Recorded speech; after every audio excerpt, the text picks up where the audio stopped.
કડીમાં પડેલા ભારે વરસાદથી જળબંબાકારની સ્થિતિ જોવા મળી છે। એસવી કેમ્પસ અને રેલવે સ્ટેશન વચ્ચેનો રોડ એ બેટમાં ફેરવાયો છે।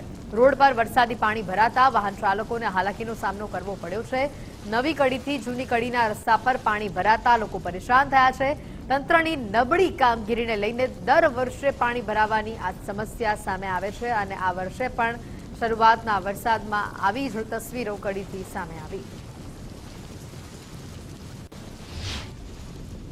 કડીમાં પડેલા ભારે વરસાદને પગલે કડીમાં જળબંબાકાર જેવી સ્થિતિ જોવા મળી। તો ખાસ અત્યારે હાલ જે કડીનો જે આ વિસ્તાર છે તે એસવી કેમ્પસ છે ને કેમ્પસની બહારનો જે રોડ છે તે પાણીમાં ગરકાવ થઈ ગયો છે। સાથે સાથે વાત કરવામાં આવે તો ભારે વરસાદને પગલે આ વિસ્તારની આસપાસના અને જે કહેવાય કે રેલવે સ્ટેશન પાસેનો આ વિસ્તાર છે ત્યાં પાણી જે છે તે રોડમાં જે છે તે પાણી અને રોડ બેટમાં ફેરવાયો તેવા દ્રશ્યો જોવા મળી રહ્યા છે। લોકોને આવતા જતા વાહન ચાલકોને હાલાકી પડી રહી છે। જોકે જે વરસાદનું પાણી છે તે દર ચોમાસે થોડા વરસાદમાં પણ પાણી ઝડપથી ઓસરતા નથી ને આ વિસ્તારમાં ગઈકાલે ભારે વરસાદને પગલે હજુ પણ પાણી ઓસર્યા નથી। લોકો સ્થાનિકો પરેશાન છે। એક જ માંગ કરી રહ્યા છે કે આ વિસ્તારમાંથી પાણીની સમસ્યા કાયમ માટે હલ થાય।